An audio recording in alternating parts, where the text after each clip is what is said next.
देखिए, ये जो 13 तारीख का इन्होंने रखा है, मैं समझता हूँ ये इनकी सबसे बड़ी बेवकूफ़ी है। तो उसमें क्या है कि ये लोग चाहते हैं, ये लोग खुद चाहते हैं कि इस तरह की सिचुएशन बने कि झगड़े हों, क्योंकि झगड़े में इनको फ़ायदा है, इनको चंदा मिलता है, झगड़े में इनको चंदा मिलता है। जमीयत उलमा हो, पर्सनल लॉ बोर्ड हो, इनको चंदा मिलता है झगड़ा जहाँ होता है। ये लोगों से चंदा लेते हैं और फिर उस पर जो है लीगल एड के नाम पर जो है उसको खर्च करने का दिखाते हैं, हालांकि वो सब कुछ होता नहीं है। आपने जानबूझकर 13 को ले लिया और 13 को आप धरने पर बैठेंगे, लोग इधर उधर से आएंगे और कहीं ना कहीं देखिएगा फसाद की शक्ल बनेगी। केंद्र सरकार द्वारा संसद में वक्फ संशोधन विधेयक पेश किए जाने को लेकर तमाम जो मुस्लिम संगठन हैं वह लगातार इसका विरोध कर रहे हैं। वही all Indian Muslim personal law board के एक सदस्य ने साफ तौर पर कहा है कि अगर ये ऐसा पेश होता है तो हम जो है देशव्यापी आंदोलन करेंगे। शाहीन बाग की तरह भी उन्होंने कहने की बात कही है और किसान आंदोलन के तर्ज पर उन्होंने आंदोलन की बात कही है। इस पूरे मामले को लेकर के हमारे साथ बात करने के लिए मौलाना शाहिद रशीदी हैं, जो ऑल इंडियन इमाम एसोसिएशन के प्रमुख भी हैं। उनसे बात करेंगे। सर, जहां जिस तरीके से वक्फ संशोधन विधेयक को लेकर के शुरुआत से ही लगातार जो है विरोध होता रहा है और ऐसे में अब 13 मार्च को जंतर मंतर पे all Indian Muslim personal law board और जमीयत उलेमा हिंद के भी लोग वो प्रोटेस्ट कर रहे हैं, कह रहे हैं कि देशव्यापी हम आंदोलन करेंगे, किसान आंदोलन करेंगे। आपका क्या इस पर रुख है? देखिए, ये जो 13 तारीख का इन्होंने रखा है, मैं समझता हूँ ये इनकी सबसे बड़ी बेवकूफ़ी है।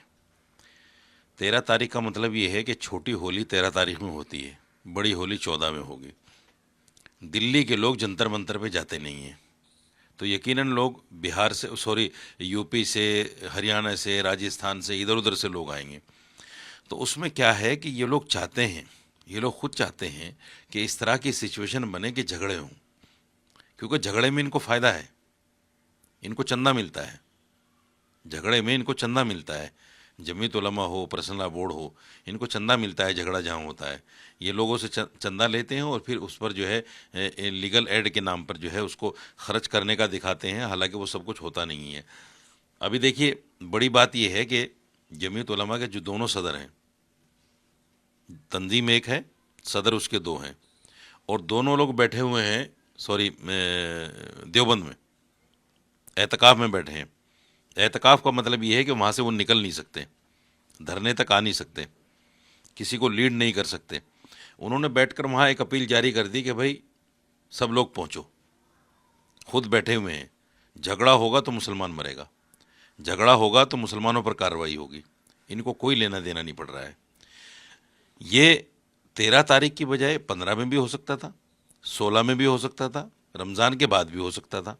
या अगर करना था, जब आपको अंदाज़ा था कि 10 तारीख में, 10 मार्च में संसद शुरू हो रहा है और 10 मार्च में ये लोग कहीं बिल को प्रोड्यूस करने जा रहे हैं, तो पहले करते, ताकि लोगों को अंदाज़ा हो जाता कि भाई हाँ, आप सच में मुखालफत में हो।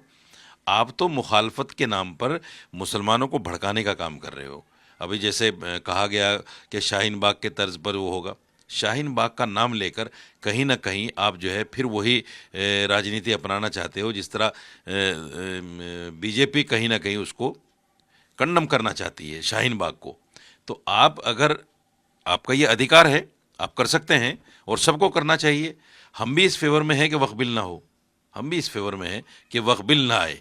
सरकार को चाहिए कि इसको डिले करे किसी भी तरह से, लेकिन ये चेतावनी देना कि हम शाहीन बाग बनाएंगे, हम ये करेंगे, फला करेंगे, तो मैं समझता हूँ कि ये लोग सही में उसी चाल पर चल रहे हैं जिस चाल पर सरकार उस बिल को लाना चाहती है।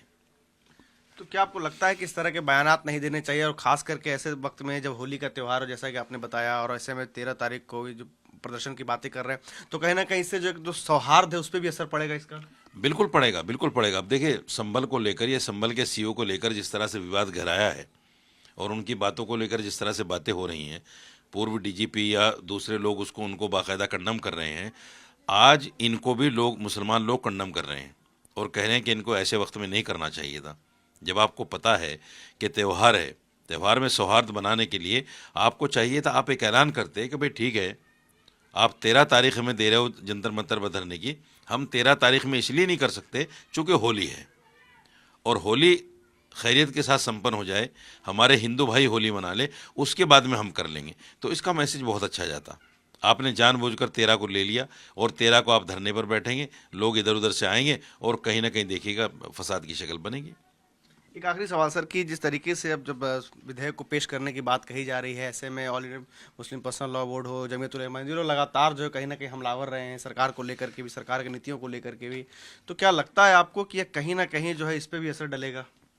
सरकार पर अगर ये हमलावर हैं और सरकार के खिलाफ करना चाहते हैं तो महमूद मदनी साहब और अरशद मदनी साहब देवबंद में क्यों बैठ गए जाके? उनको तो यहाँ धरने पे होना चाहिए था। अनुमति तो उनकी सहमति से ली गई होगी ना जंतर मंतर पर। तो आप जंतर मंतर पर अनुमति लेने के बाद और आप एहतिकाफ में बैठ गए जाके। एहतिकाफ से बड़ा काम तो ये है मुसलमानों के लिए। एहतिकाफ तो आपका निजी काम है, आप इबादत कर रहे हैं अल्लाह की, अच्छी बात है, ये आप कीजिए, इसमें कोई दो राय नहीं कि बहुत बड़ा सवाब है एहतिकाफ।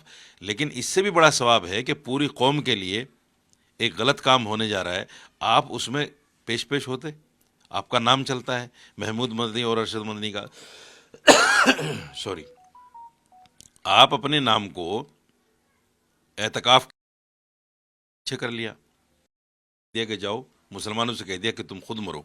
सर यानी कि इस तरह के बयानात जो है चाहिए कि सीएनआरसी के तर्ज पे प्रोटेस्ट होगा, किसान आंदोलन के तरीके से प्रोटेस्ट होगा, देशव्यापी प्रोटेस्ट होगा, इस तरह के बयानात नहीं देने चाहिए आप कहते हैं? नहीं, बिल्कुल यह देखिए, शाहीन बाग को, जो शाहीन बाग का जो नज़रिया रवैया है, आपने देख रहे हैं शाहीन बाग के लोग आज तक जेलों में हैं जो प्रोटेस्ट हुआ था। तो इस तरह की बात करना कि हम इस तरह से प्रोटेस्ट करेंगे, तो आप कहीं ना कहीं मुस्लिम कौम को उसी नज़रिए पर धकेलना चाहते हैं ताकि मुस्लिम कौम आज जो जेलों में है, क्या कर रहे हैं आप उनके लिए? कुछ नहीं कर रहे हैं, बेचारे खुद अपने अपने हिसाब से, उनके बच्चे रो रहे हैं, सड़कों पर आ गए उनके बच्चे। प्रोटेस्ट करने का अधिकार है, लेकिन प्रोटेस्ट उस तरह से कीजिए जिस तरह से जो संवैधानिक अधिकार होता है। किसान आंदोलन हुआ, ठीक है, किसानों में जो एकता है और मजबूती है उनमें, आपके अंदर तो है नहीं। आपके यहाँ तो 10 धड़े हैं, 10 तरह की बातें हैं। अब जैसे मैंने कहा कि अरशद मदनी साहब और महमूद मदनी साहब बैठ गए एहतिकाम में जाके, तो अगर आपको करना था तो पहले सारी ऑर्गेनाइजेशन, जितनी भी मुस्लिम ऑर्गेनाइजेशन है, उन तमाम को बैठाते, उनसे बात करते, बात करके फिर ये प्लान बनाते। आप अपने मन से सब कुछ कर रहे हैं और फिर चाह रहे हैं कि कौम आपका साथ दे। तो सुना आपने मौलाना साहिर रशीद साहब को, इनका साफ तौर पर कहना है कि इस तरीके के बयानात नहीं देने चाहिए। उससे कहीं ना कहीं एक बार फिर से आप जो शाहीन बाग में जो लोग फंसे हैं उन्हीं की तरफ पे दूसरे मुसलमानों को भी आप धकेलना चाहते हैं। मनीष खैर के साथ प्रीत कुमार, टाइम्स नाउ नवभारत। देखिए, ये जो 13 तारीख का इन्होंने रखा है, मैं समझता हूँ ये इनकी सबसे बड़ी बेवकूफ़ी है। तो उसमें क्या है कि ये लोग चाहते हैं, ये लोग खुद चाहते हैं कि इस तरह की सिचुएशन बने कि झगड़े हों, क्योंकि झगड़े में इनको फ़ायदा है, इनको चंदा मिलता है, झगड़े में इनको चंदा मिलता है। जमीयत उलमा हो, पर्सनल लॉ बोर्ड हो, इनको चंदा मिलता है झगड़ा जहाँ होता है। ये लोगों से चंदा लेते हैं और फिर उस पर जो है लीगल एड के नाम पर जो है उसको खर्च करने का दिखाते हैं, हालांकि वो सब कुछ होता नहीं है। आपने जानबूझकर 13 को ले लिया और 13 को आप धरने पर बैठेंगे, लोग इधर उधर से आएंगे और कहीं ना कहीं देखिएगा फसाद की शक्ल बनेगी।